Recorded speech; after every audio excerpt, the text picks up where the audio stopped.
लंबे संघर्ष के बाद एक सफल गृहिणी होने के साथ साथ उच्च शिक्षा में नेट सफलता करने के लिए स्मृति जी आपको बहुत बहुत बधाई। नेट तैयारी करने के लिए प्रेरणा कहाँ से मिली? मैं अपने यहाँ मिथिला विश्वविद्यालय के हिंदी विभाग से जब एमए के थर्ड सेमेस्टर में थी तब हमारे साथ की कुछ लड़कियों ने नेट के बारे में वहाँ से मुझे पता भी चला और हमारे वहाँ के हिंदी विभाग के एक प्रोफेसर डॉक्टर अखिलेश कुमार ने भी मुझे नेट के बारे में बताया, जहाँ से हम लोग को ये प्रेरणा मिली कि हम लोग को नेट करना है। विभाग में डॉक्टर अखिलेश कुमार का शिक्षण कौशल कैसा था? विभाग में डॉक्टर अखिलेश कुमार ने जो भी पढ़ाते थे वो हमें क्लास के दौरान ही समझ में आ जाता था। उनका पढ़ाया हुआ बहुत आसान तरीके से हमें समझ में आता था।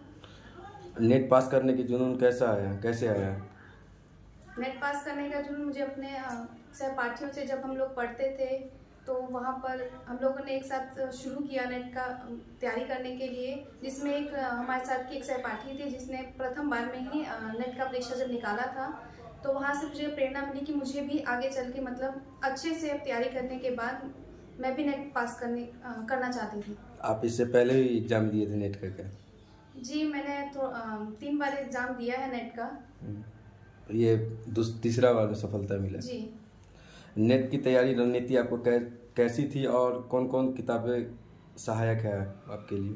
नेट करने के लिए मुझे सबसे पहले जो मुझे आसान सब्जेक्ट विषय लगे, जैसे कि यूनिट 5 से लेकर 10 तक मुझे अच्छे से समझ में आता था, तो मैंने उस पर ज़्यादा जोर दिया उन विषयों पर, जिसकी वजह से मुझे पढ़ने में भी आसानी, मुझे समझ में भी आया और मेरे नेट के परीक्षा के लिए बहुत उपयोगी भी रहा।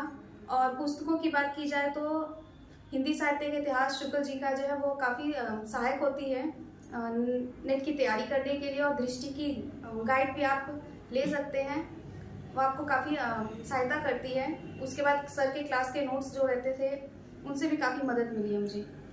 आपने पढ़ाई का शेड्यूल कैसे बनाया? जैसे कि आप लोग जानते हैं कि मैं गृहिणी हूँ, तो मुझे काम के बाद जितना भी समय मिलता था मैं उन समय में पढ़ाई शुरू करती थी। जितना भी समय मुझे मिला है काम करने के बाद, मैंने अपनी सारा समय जो है नेट की तैयारी में ही लगाया है। आपके सपने क्या है? मेरे सपने हैं कि मैं नेट पास करने के बाद पीएचडी करूं और एक सहायक प्रोफेसर के रूप में आगे जाऊं। नेट की तैयारी करने वाले उम्मीदवारों को क्या सलाह देना चाहेंगे आप? मैं यही सलाह दूंगी कि आप सिर्फ पढ़िए, जितना हो सके आप रिवीजन कीजिए और पिछले वर्षों के जो विगत प्रश्न रहते हैं उन पे ज़्यादा ध्यान दीजिए, क्योंकि परीक्षा में पूछे गए प्रश्न उन्हीं से रिलेटेड आते हैं। आप अपनी सफलता का श्रेय किसे देना चाहते हैं? मैं अपनी सफलता का श्रेय हमारे हिंदी विभाग के डॉक्टर अखिलेश कुमार को और अपने पूरे परिवार को देना चाहती हूँ। आप एक गृहिणी होते हुए भी किस प्रकार से तैयारी में चुनौती का सामना करना पड़ा? घर में बहुत सारे काम होते हैं, घर के कामों के बावजूद मैं पढ़ने पे ज़्यादा ध्यान देती थी। जितना मुझे काम होता था मैं उतना ही करती थी, समय इधर उधर मेरा व्यतीत नहीं होता था।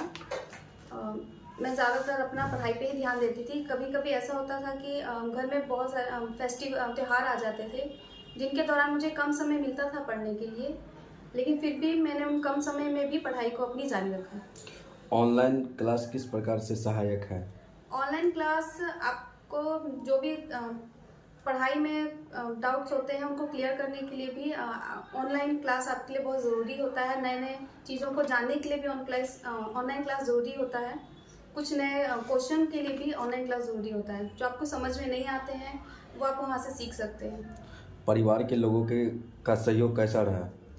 मेरे परिवार के लोगों का सहयोग मेरी तरफ बहुत अच्छा था। उन्होंने मुझे समय भी दिया है पढ़ने के लिए, बहुत मेरी सहायता की है मेरी पढ़ाई में, मुझे परेशान थोड़ा कम किया है, इसीलिए उनका सहयोग काफ़ी मायने रखता है मेरे लिए। आखिरी समय में किस तरह की रणनीतियाँ अपनानी चाहिए?